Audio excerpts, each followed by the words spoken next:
Hi friends, అందరికీ నమస్తే and welcome to our channel Surya blogger. అయితే నేను ఈరోజు ఒక చాలా ముఖ్యమైన టాపిక్ గురించి మాట్లాడతా.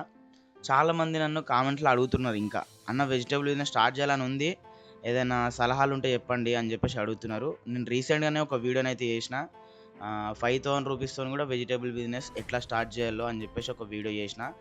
ఆ వీడియోలో కూడా నేను మంచి ఇన్ఫర్మేషన్ అయితే చెప్పిన. కొత్త వాళ్ళు ఎవరైతే బిజినెస్ స్టార్ట్ చేద్దాం అనుకుంటున్నారో వాళ్ళకి చాలా బాగా యూజ్ అవుతుంది. ఈ వీడియో చూసిన తర్వాత ఆ వీడియో కూడా చూడండి, మీకు చాలా బాగా యూజ్ అవుతుంది. సో ఇప్పుడు ఈ వీడియో టాపిక్ దగ్గరకు వచ్చేస్తే, అన్న వెజిటేబుల్ బిజినెస్ స్టార్ట్ చేయాలని ఉంది, ఏదైనా సలహాలు చెప్పండి అని చెప్పేసి అడుగుతున్నారు. వాస్తవానికి నిజం చెప్పాలంటే ఈ బిజినెస్లో లాభాలు చాలా ఉన్నాయి. కానీ కొన్ని చిన్న చిన్న తప్పుల వల్ల చాలామంది స్టార్ట్ చేసిన ఫస్ట్ మంత్లోనే నష్టపోయి బిజినెస్ని వదిలేస్తున్నారు. సో నేను కూడా స్టార్టింగ్లో కొన్ని ఇట్లాంటి తప్పులు చేసిన. సో వాటి వల్ల నా డబ్బు కూడా పోయింది, నేను చాలా లాస్ అయినా అండ్ నా టైం కూడా వేస్ట్ అయిపోయింది. కాబట్టి అందుకే నేను ఈ వీడియోలో కొత్త వాళ్ళు ఎక్కువగా చేసే 10 పెద్ద తప్పులు ఏంటో నా ఎక్స్పీరియన్స్తో చెప్తా. సో ఆ తప్పులు మీరు అస్సలు చేయకండి, చేస్తే మీరు కూడా లాస్ అవుతారు. అండ్ ఈ తప్పులు కనుక మీరు చేయకపోతే మీరు మంచి లాభాలు చూస్తారు మార్కెట్లో. సో వీడియోని అయితే స్టార్ట్ చేద్దాం. స్టార్టింగ్ నంబర్ 1 తప్పు, మార్కెట్ గురించి తెలియకుండానే బిజినెస్ స్టార్ట్ చేస్తారు. చాలామంది ఏంటంటే నాలాంటి యూట్యూబ్ వీడియోస్ చూసి నెక్స్ట్ రోజే మార్కెట్కి వెళ్ళిపోతారు. కానీ మార్కెట్ ఎట్లా పనిచేస్తుందో తెలియదు, ధరలు ఎట్లా మారుతాయో తెలియదు, ఎవరి దగ్గర కొనాలో తెలియదు. అవేం తెలియకుండానే కొనేస్తారు కూరగాయలు. ఫస్ట్ 1-2 వారాలు మంచిగా మార్కెట్ని అబ్జర్వ్ చేయాలి. అదేం చేయకుండానే పోయి మార్కెట్లో కూరగాయలు కొన్నారనుకోండి, అవి అమ్ముడు అప్పుడు ఏం చేస్తారు? లాసే కదా. అందుకే అట్లా అస్సలు చేయొద్దు. ఇప్పుడు సపోజ్ నాకు మంచి జాగ్ ఉంది మార్కెట్లో మంచి స్పాట్లో నాకు ప్లేస్ ఉంది, నేను అలా పెడితే మంచిగా గిరాక్ అవుతుంది. నాకు కొత్త వాళ్ళకి మార్కెట్లో మంచి ప్లేస్ దొరకడానికి ఒక 2-3 నెలలు టైం పడుతుంది. తెలుసా మీకు? ఆ విషయం తెలియదు. ఎవరు పడితే వాళ్ళ జాగాలో పోయి కూర్చున్నారు అనుకోండి, వాళ్ళు లేపేస్తారు. పబ్లిక్ రాన్ ప్లేస్లో పెట్టిర్రు అనుకోండి, మీరు కొన్న మాల్ అంతా వేస్ట్ అయిపోతుంది. అప్పుడు ఎవరు లాసు? మీరే కదా. సో అవన్నీ చూసుకోవాలి. అందుకే ఫస్ట్ మార్కెట్ని అబ్జర్వ్ చేయాలి, ఏడ కూర్చోవాలి, ఏం కొనాలి, మార్కెట్లో ఏమేమి పోతున్నాయి, కూరగాయల రేట్లు ఎట్లా పెరుగుతున్నాయి, ఎట్లా తగ్గుతున్నాయి, ఇవన్నీ అబ్జర్వ్ చేసిన తర్వాత మీరు అప్పుడు కూరగాయలు కొనుక్కోవాలి. ఓకేనా?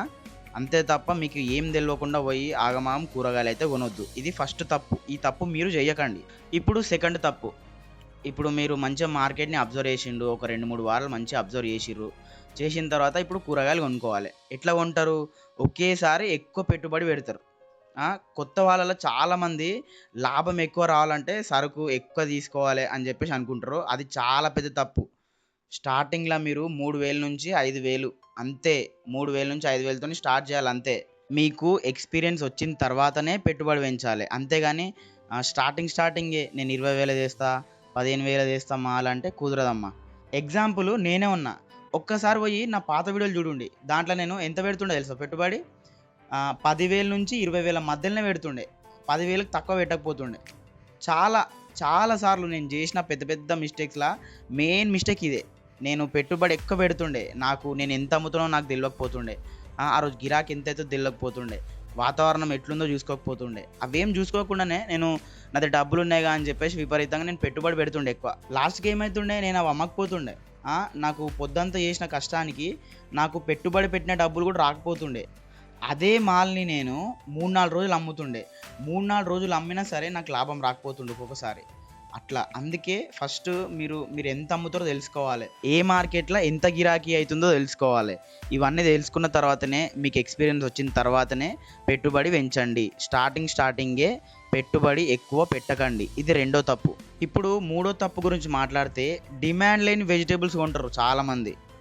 మార్కెట్లో ప్రతి వెజిటేబుల్ అమ్ముడు పోదు, అది గుర్తుపెట్టుకోవాలి మీరు. కొన్ని రోజులల్లో కొన్ని వస్తువులకు డిమాండ్ ఉంటుంది, ఇంకొన్ని రోజులల్లో ఇంకొన్నిటికి డిమాండ్ ఉంటుంది. ఎగ్జాంపుల్, వర్షాకాలంలో ఒక డిమాండ్ ఉంటుంది, ఇంకా మన దగ్గర మాటికి పండుగలు వస్తాయి, పండుగలు ఉన్నప్పుడు ఇంకో డిమాండ్ ఉంటుంది. అట్లా ఇవి తెలియకుండానే మీరు అసలు సరుకు తీసుకోవద్దు. అట్లా తీసుకుంటే మిగిలిపోతుంది. ఏ టైంలో ఏ డిమాండ్ ఉంటుందో అదే తీసుకోవాలి తప్ప డిమాండ్ లేని వెజిటేబుల్స్ని కొంటే అవి అట్లనే మిగిలిపోతాయి. ఇంకో ఎగ్జాంపుల్, ఇది నాకు ఎదురైంది, నేను చెప్తున్నా. ఎండాకాలంలో నల్ల మిర్చి ఉంటుంది కదా, కారం మిర్చి, అది ఎక్కువ మంది తీసుకోరు. ఎండాకాలంలో తెల్ల మిర్చి తీసుకుంటారు, ఎందుకంటే ఆ నల్ల మిర్చి కారం ఎక్కువ ఉంటుంది కదా. ఎండాకాలం పూట కారం ఇంకెందుకు రా నాయన అని చెప్పి అది తీసుకోరు. నా పర్సనల్గా నాకు ఎక్స్పీరియన్స్ అయింది ఇది. సో అందుకని మీరు డిమాండ్ ఉన్న వస్తువునే కొనాలి. ఏ టైంలో ఏది డిమాండ్ ఉంటుందో, దేనికి డిమాండ్ ఉంటుందో అదే వెజిటేబుల్ కొనాలి తప్ప డిమాండ్ లేని వెజిటబుల్ కొన్నారనుకోండి, అది అమ్ముడు పోదు, అది అట్లానే మిగిలిపోతుంది. మళ్ళీ తెల్లారి 2-3 రోజులు అయితే పాడైపోతుంది. సో మీరు లాస్ అవుతారు. ఇది తప్పు నంబర్ 3. ఇది చేయకండి మీరు. డిమాండ్ లేని వస్తువుల్ని కొనకండి. ఇప్పుడు 4వ తప్పు గురించి మాట్లాడదాం. ఇది ఏంటంటే మొత్తం పైసలు ఒకటే వెజిటేబుల్ మీద పెడతారు. ఇది చాలామంది చేసే ప్రమాదకరమైన తప్పు ఇది. ఒకరోజు టమాటా పెరిగిందని చెప్పేసి మొత్తం పైసలు అన్నీ టమాటా మీదనే పెడతారు. నెక్స్ట్ రోజు టమాటా రేటు పడిపోతారు. అప్పుడు ఏం చేస్తారు? నష్టమే కదా. కాబట్టి ఎప్పుడు మీరు అన్ని పైసలు తీసుకుపోయి ఒకటే ఐటెంని కొనకండి. ఖచ్చితంగా మీరు 2-3 ఐటెంలు తీసుకోవాలి. ఒక వెజిటేబుల్లా పైసలు పోయినా సరే ఇంకో 2 వెజిటేబుల్స్ మిమ్మల్ని కాపాడుతాయి. అది గుర్తుపెట్టుకోండి ఎప్పుడైనా సరే. ఒక్కటే ఐటెం పైన ఎక్కువ పెట్టుబడి ఎప్పుడూ పెట్టొద్దు. ఇప్పుడని కాదు, ఎప్పుడూ పెట్టొద్దు. ఇది గుర్తుపెట్టుకోండి ఖచ్చితంగా. ఇది 4వ తప్పు, ఎవ్వరు చేయకండి. ఇప్పుడు 5వ తప్పు, క్వాలిటీ చూడకుండా కొనడం.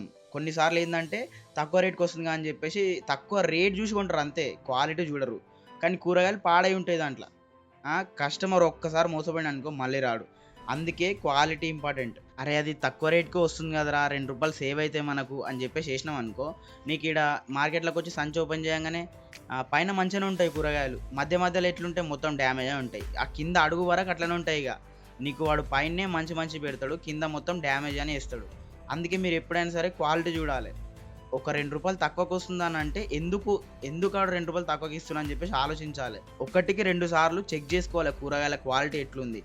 మార్కెట్ మొత్తం తిరగాలి, కూరగాయల రేట్లు కనుక్కోవాలి. నేను అందుకే బోయినపల్లి మార్కెట్కి పోయిన తర్వాత ఒక రౌండ్ వేస్తాం. అందుకే మార్కెట్ మొత్తం ఒక రౌండ్ వేసి కూరగాయల రేట్లు అన్నీ ఎట్లున్నాయి, ఏడేడ తక్కువ ఉన్నాయి, ఏడేడ మంచిగా ఉన్నాయి, అవన్నీ చూసుకుంటాం. అందుకే ఎగ్జాంపుల్ నేనే ₹5 తక్కువకి ఇస్తున్నా అని చెప్పేసి దాని క్వాలిటీ కూడా చూడకుండా నేను చాలాసార్లు మోసపోయినా. కావాలంటే నా పాత వీడియోలలో పోయి చెక్ చేసుకోండి. అట్లా వేసినాం అనుకోండి, ఈరోజు అమ్ముడు పోదు, అది ప్లస్ మీదికి వెళ్ళి పైసలు లాసు, రేపు అమ్ముకుందామన్నా కానీ ఖరాబ్ అయిపోతాయి. అందుకే క్వాలిటీ చూడాలి. కస్టమర్ ఒక్కసారి మోసపోయిన అనుకో మళ్ళీ రాడు, మీ గిరాకీ కూడా దెబ్బతింటుంది. అందుకే కూరగాయలు అనేది మంచిగా ఉన్నాయా లేవా, డ్యామేజ్ ఎంత ఉంది, వేస్టేజ్ ఎంత వస్తుంది ఈ కూరగాయలు మనం వేస్తే, అవన్నీ చెక్ చేసుకొని క్వాలిటీ ఉన్న కూరగాయలను తీసుకోండి. ఒక్కోసారి ఏం తెలుసా, ఇది నా ఎక్స్పీరియన్స్తో చెప్తున్నా, మనం ఎంత మంచి కూరగాయలు వేసినా సరే, మనం ఎంత ఎక్కువ ధర పెట్టేసినా సరే ఆ కూరగాయలు పాడైపోయి ఉంటాయి. నాకు చాలాసార్లు జరిగింది ఇది. ఇంకా అది మన దరిద్రం, మనం ఏం చేయలేం. అప్పుడప్పుడు అట్లా అవుతుంది, నాకని కాదు ప్రతి ఒక్కరికి అవుతుంది. అంతే, ఇంకా అప్పుడు మనం ఏం చేయలేం. కానీ మనం మాత్రం మనకు వీలైనంత మట్టుకు ఆ కూరగాయల క్వాలిటీ చెక్ చేసుకొని మంచి క్వాలిటీ ఉన్న కూరగాయలే కొనుక్కోవాలి. ఒకవేళ అవి ఈరోజు మొత్తం అమ్ముడు పోకపోయినా సరే రేపటికి మంచిగా ఉంటాయి, మంచిగా రేపు కూడా అమ్ముకోవచ్చు. అట్లా 2 రోజులు అమ్ముకున్నా సరే లాభం వస్తుంది. ఇప్పుడు మనం 6వ తప్పు గురించి మాట్లాడదాం. ఇది కూడా ఇప్పటిదాకా చెప్పిన తప్పులానే ఉంటుంది. ఏంటంటే ధరలు చెక్ చేయకుండా కొంటారు. ఒక షాప్లోనేమో ₹20 ఉంటుంది, ఇంకో షాప్లోనేమో ₹15 ఉంటుంది. ఇందాక పాయింట్ మీరు క్వాలిటీ చెక్ చేయకుండా కొనడం, ఇప్పుడేమో ధరలు చెక్ చేయకుండా కొనడం. ఒక షాప్లోనేమో ₹20 ఉంటే ఇంకో షాప్లో ₹15 ఉన్నప్పుడు మీరు ఆడ ₹5 లాస్ అయిపోయినట్టే కదా. కిలో దగ్గర ₹5 లాస్ అన్నప్పుడు ఇప్పుడు మీరు 50 కిలోలు సంచి వేసిరు అంటే ₹250 ఒక సంచి దగ్గర లాస్ అయిపోయినట్టే కదా. అరే తమ్మి, ఇప్పటిదాకానేమో ₹2 తక్కువకి వస్తుంది కదా అని చెప్పేసి మనం ఎప్పుడు కొనొద్దు, మంచిగా క్వాలిటీ చూసి కొనాలి అని చెప్పేసి అన్నావు. ఇప్పుడేమో తక్కువ ధరలు చూసి కొనాలి అని చెప్పేసి అంటున్నావు. ఇదేం పాయింట్ రా అని చెప్పేసి అంటారా? ఇక్కడనే బేరం ఆడాలి అని చెప్పేసి ఒక పాయింట్ వస్తుంది. కొత్త వాళ్ళు ఏంటంటే వాళ్ళకి సిగ్గు, బేరం ఆడరు. వాళ్ళ మనసులు ఉంటుంది, అన్న ఇది తక్కువకి ఇయ్యన్నా అని చెప్పేసి అడుగుదామని ఉంటుంది, కానీ వాళ్ళు అడగలేకపోతారు. అట్లా అస్సలు సిగ్గుపడద్దు. మార్కెట్లో బేరం ఆడాలి అందరి దగ్గర. ఖచ్చితంగా మంచి మాల్ చూసి అన్న ₹2 తక్కువకి ఇయ్యన్నా అని చెప్పేసి మాట్లాడాలి. అప్పుడే మనకు మంచి మాలు కొద్దిగా తక్కువ ధరకు వచ్చే ఛాన్స్ ఉంటుంది. ఇది గుర్తుపెట్టుకోండి. మార్కెట్లో బేరం ఆడాలి ఎప్పుడైనా సరే. తక్కువ ధర చూసి కొనుక్కోవాలి, మంచి క్వాలిటీది కొనాలి. మనం బేరం ఎట్లా ఆడాలి తెలుసా? మంచి మాల్ దగ్గరకు పోయి బేరం ఆడాలి. క్వాలిటీ లేని వెజిటేబుల్స్ దగ్గరకు పోయి బేరం ఆడినాం అనుకో, వానికి ఉంటుంది, వానికి ఎంతకో అంతకి తక్కువకి అంటగట్టేద్దాం పోనీ అక్కడ అని చెప్పేసి ఉంటుంది. మీరు ఆడికి పోయి బేరం ఆడిరు అనుకో, వాడు ఎంతకో అంత తక్కువకి అంటగట్టేస్తాడు. అది ఇంటికి వచ్చిన తర్వాత పాడై ఉంటాయి. అందుకే మీరు క్వాలిటీ ఉన్న వెజిటేబుల్స్ దగ్గరకు పోయి బేరం ఆడాలి మంచిగా. ఇది గుర్తుపెట్టుకోండి. ఇప్పుడు మిస్టేక్ నెంబర్ 7 అదేందో తెలుసా? కస్టమర్లతో మంచిగా మాట్లాడకపోవడం. చాలా మందిని చూసిన నేను, కస్టమర్లతో ఇష్టం వచ్చినట్టు రూడ్గా మాట్లాడతారు. అర్ధ కిలో 30 తీసుకోలేదంటే లేదు, ఇట్లా అస్సలు మాట్లాడొద్దు. స్మైల్తో మాట్లాడారు అనుకో మీరు, కస్టమర్ మళ్ళీ వస్తాడు. మీరు వెజిటేబుల్ బిజినెస్లో కూరగాయలు ఒక్కటే కాదు, మాట కూడా అమ్మాలి. మీరు మంచిగా మాట్లాడితే కస్టమర్ మళ్ళీ మళ్ళీ మళ్ళీ మళ్ళీ వస్తాడు. అదే మీరు ఇట్లా రూడ్గా మాట్లాడారు అనుకోండి, మీకు ఇష్టం వచ్చినట్టు ఏంది తీసుకోలేదంటే లేదు అని చెప్పేసి చాలామంది అన్నారు. నేను కూడా చాలామందిని చూసిన. కొంతమంది ఏంటంటే కస్టమర్ వచ్చి బాబా అదెంత అని అడిగినప్పుడు ఇట్లా ఫోన్లో చూస్తూ ఉంటారు. వాళ్ళకి ఏముంటుందో మా ఫోన్లో నాకు అర్థం కాదు. ఇట్లా కస్టమర్లు మీరు షాప్ సెట్ చేసుకున్న తర్వాత ఫోన్ని పక్కన పెట్టేసేయాలి. ఫోన్ని పక్కన పెట్టి కస్టమర్లు వస్తుర్రా, వచ్చిన కస్టమర్‌కి ఏం కావాలి, తీసుకుంటాడా లేదా అని చెప్పి అబ్జర్వ్ చేయాలి గానీ మీరు ఫోన్ చూస్తే మాత్రం ఆ కస్టమర్ మాత్రం రాడు. అందుకనే మీరు ఎప్పుడైనా సరే ఒక్కసారి షాప్ సెట్ చేసుకున్న తర్వాత కస్టమర్ వస్తుండా లేదా అని చెప్పేసి చూడండి. అంతేగాని ఫోన్‌లు మాత్రం చూడకండి. అండ్ కస్టమర్ వచ్చిన తర్వాత వాళ్ళతోని మంచిగా మాట్లాడండి రెస్పెక్ట్‌ఫుల్‌గా. సో, కస్టమర్ మీ దగ్గరికి మళ్ళీ మళ్ళీ వస్తాడు. సో, ఏడో తప్పేందంటే మీరు కస్టమర్‌లతోని మంచిగా మాట్లాడాలి. రూడ్‌గా మాట్లాడకండి. ఇది ఏడో తప్పు. ఇప్పుడు ఎనిమిదో తప్పు గురించి మాట్లాడదాం. ఎనిమిదో తప్పు ఏందంటే చాలామంది లెక్కలు రాయరు. ఈరోజు ఎంత పెట్టుబడి పెట్టినాము, ఎంత అమ్మినాము, ఎంత లాభం వచ్చిందని చెప్పేసి చాలామంది రాసుకోరు. అట్లా రాసుకోకపోవడం వల్ల ఏమైతదంటే సడన్‌గా మీకు ఒక రోజు అనిపిస్తది. అరే! ఆ రోజు పెట్టుబడి అంత పెడితే లాభం కూడా మంచిగనే వచ్చింది. కానీ ఈరోజు ఏందిరా మన చేతిలో డబ్బులు కొద్దిగా తక్కువున్నాయని చెప్పేసి మీకు డౌట్ వస్తది. సో, అట్లాంటి ఇబ్బందులు రాకుండా మీకు మొత్తం అంతా క్లియర్‌గా ఉండడానికి మీరు డైలీ ఎంత పెట్టుబడి పెట్టిర్రు, ఎంత అమ్మిండ్రు, ఎంత లాభం వచ్చింది అనేది ఖచ్చితంగా రాసుకున్నారనుకోండి, మీకు ఎట్లాంటి డౌట్స్ ఉండయి. అండ్ ఇంకా మీకు నెలాఖరుకి వచ్చేసరికి కూడా మీరు ఎంత ప్రాఫిట్ వచ్చింది మీకు అని చెప్పేసి కూడా మీకు ఒక క్లారిటీ వస్తది. సో దట్ దానివల్ల మీకు నెక్స్ట్ మంత్ కూడా ఎంత అమ్మాలి, ఎంత పెట్టుబడి పెట్టాలి అని చెప్పేసి మీకు ఒక ఐడియా ఉంటది. దీనికి మాత్రం బెస్ట్ ఎగ్జాంపుల్‌ని నేనే. ఎందుకంటే నాకు అట్లా చాలా సార్లు అయింది. నాకు మస్తు కన్‌ఫ్యూజన్ అయితుండే. సో దట్ ఏందంటే నేను రాసుకోవడం స్టార్ట్ చేసిన. ఈరోజు ఎంత అమ్మినా, ఏ రోజు ఎంత పెట్టుబడి పెట్టినా, ఆ రోజు లాభం ఎంతొచ్చింది అని చెప్పేసి రాసుకోవడం స్టార్ట్ చేసిన. నాకిప్పుడు ఫుల్ క్లారిటీ ఉంది. మస్తు క్లియర్ కట్‌గా అర్థమైతుందనమాట. నాకు నెలాఖరికి నేను ఎంత సంపాదించినా కూడా నాకు క్లారిటీగా తెలిసిపోతది. అందుకని మీరు కూడా ప్రతిరోజు లెక్కలైతే రాసుకోండి. మీకు కూడా ఒక మంచి క్లారిటీ అయితే వస్తది. ఇప్పుడు తొమ్మిదో తప్పు గురించి మాట్లాడదాం. చాలామంది ఏందంటే వాతావరణాన్ని పట్టించుకోరు. వర్షాలు, ఎండలు, పండుగలు ఇవన్నీ బిజినెస్ మీద చాలా ప్రభావం చూపిస్తాయి. వర్షం పడితే కొన్ని వెజిటబుల్స్ పాడైపోతాయి. అందుకే ముందుగానే మీరు ప్లాన్ చేసుకోవాలి. వాతావరణం ఎట్లుంది? ఒకవేళ రేపు వర్షం పడ్డదనుకోండి, ఏ ఏ కూరగాయలు ఖరాబ్ కావు, తొందరగా చెడిపోవు. ఒక వారం రోజుల తర్వాత ఏదో ఒక పెద్ద పండుగుంది. ఆ పండుగకి ఏమేమి ఐటెమ్స్ ఎక్కువ అమ్ముడు పోతాయి. అవన్నీ ముందే ప్లాన్ చేసుకోవాలి. ముందే ప్లాన్ చేసుకుంటే మీరు ఆ పండుగకి తగ్గట్టు దాని వెజిటబుల్స్ కొనుక్కొని సెపరేట్‌గా అమ్ముకోవచ్చు. దానివల్ల మీకు కొద్దిగా ఎక్కువ ప్రాఫిట్ అయితే వస్తది. ఎగ్జాంపుల్ ఒక వారం రోజుల తర్వాత మనకి ఉగాది పండుగ వస్తది. ఆ పండుగకి ఎక్కువ ఏమేమి అమ్ముడుపోతాయి? మామిడికాయలు ఎక్కువ అమ్ముడుపోతాయి. ఇంకోటి చింతపండు, ఇంకా దాని తర్వాత పచ్చిమిర్చి కూడా ఎక్కువ పోతది ఉగాది టైంల. సో, అట్లా మీకు ముందే ఐడియా ఉన్నదనుకోండి, అవి తెచ్చుకున్నారనుకోండి మీకు ఎక్కువ తొందరగా అమ్ముడుపోతాయి.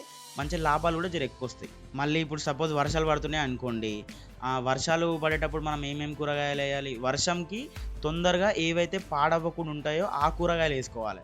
ఎందుకంటే వర్షాకాలంలో చాలా కూరగాయలు తొందరగా పాడైపోతాయి వర్షానికి. అందుకని మనకు వర్షాలొస్తున్నప్పుడు జర ఎక్కువ రోజులు నిల్వ ఉండేటట్టు కూరగాయలు ఏసుకోవాలనమాట అట్లా. అందుకే వాతావరణాన్ని అబ్జర్వ్ చేసి మనం దానికి తగ్గట్టుగా బిజినెస్ అయితే చేయాలి. ఇది చాలా ఇంపార్టెంట్. తొమ్మిదో తప్పేందంటే వాతావరణాన్ని పట్టించుకోకపోవడం. సో, మీరు వాతావరణాన్ని అబ్జర్వ్ చేసి బిజినెస్ అయితే చేయాలి. ఓకేనా? ఇప్పుడు లాస్ట్ అండ్ ఫైనల్ తప్పు గురించి మాట్లాడదాం. ఇది చాలా ఇంపార్టెంట్. నేను చాలా మందిలో అబ్జర్వ్ చేసిన ఇది ఏందంటే ఓపిక లేకపోవడం. ఇది అందరి లోపల చాలా పెద్ద తప్పిది. ఫస్ట్ రోజు నుంచే పెద్ద పెద్ద లాభాలు రావాలని చెప్పేసి ఆశిస్తారు. కానీ ప్రతి బిజినెస్ లాగానే ఇందులో కూడా సమయం పడుతది, టైం పడుతది. ఇది గుర్తుపెట్టుకోండి. మీరు స్టార్ట్ చేసిన ఫస్ట్ మంత్‌కి లాభాలు రావాలంటే రావు. చాలా మందికి రావు. మీరు స్టార్ట్ చేసిన ఫస్ట్ మంత్ ఏమో మీరు నేర్చుకోనీకే. ఇంకా సెకండ్ మంత్ ఏమో మీకు ఎక్స్‌పీరియన్స్ రావాలి. ఇంకా ఫైనల్‌గా థర్డ్ మంత్ నుంచి మీకు 100% లాభాలైతే వస్తాయి. మీరు మంచి మంచి ప్రాఫిట్స్‌ని చూస్తారు. ఏంది మీకు ఓపిక ఉండి మీరు ఈ చెప్పినా కదా నేను ఈ 10 తప్పులైతే ఎవరైతే చెయ్యకుండా ఉంటారో వాళ్ళు మంచి లాభాలైతే చూస్తారు. మీకు ఓపిక అనేది ఇంపార్టెంట్ అనమాట. ఓన్లీ ఈ వెజిటబుల్ బిజినెస్‌లోనే కాదు, మనకి ఓపిక అనేది ప్రతి దాంట్లో ఉండాలి.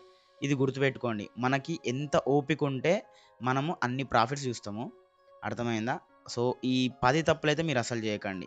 ఫైనల్‌గా ఏందంటే ఈ వెజిటబుల్ బిజినెస్ అనేది చాలా అంటే చాలా చాలా మంచి బిజినెస్. కానీ ఈ 10 తప్పులు చేయకుండా ఉంటేనే మీరు లాభాలొచ్చే ఛాన్సెస్ మీకు చాలా పెరుగుతాయి. నేను చెప్పిన వాటిలో మీరు ఏ తప్పు చేసిర్రో కామెంట్ చేయండి. అండ్ ఈ వీడియో నచ్చితే లైక్ చేయండి.